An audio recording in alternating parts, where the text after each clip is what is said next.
Yeah, for me the best part was the group discussions when we answered all the questions that was given by the coordinator. That was the best part of it.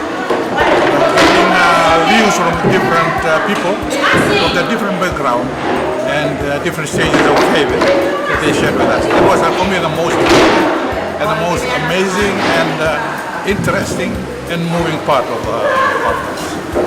The best part of the conference for me was the survey that we did, where we had to reflect on our own lives, and especially those things about our journeys and struggles and all of those things, because I think what it does, it opens up the heart and it makes it vulnerable, and the whole point of that is so that when you begin to see the struggle that you have in the difficulties, where you need God to be powerfully at work. And so I like that because it enables us, or me personally, to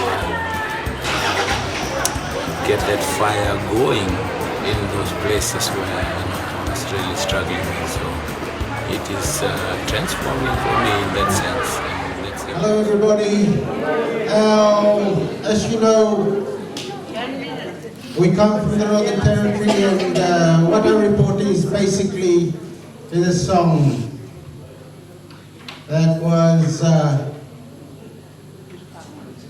written by my dad, who was in Irkala.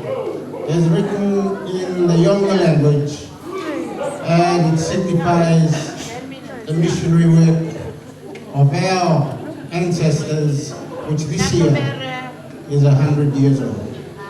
All Irkala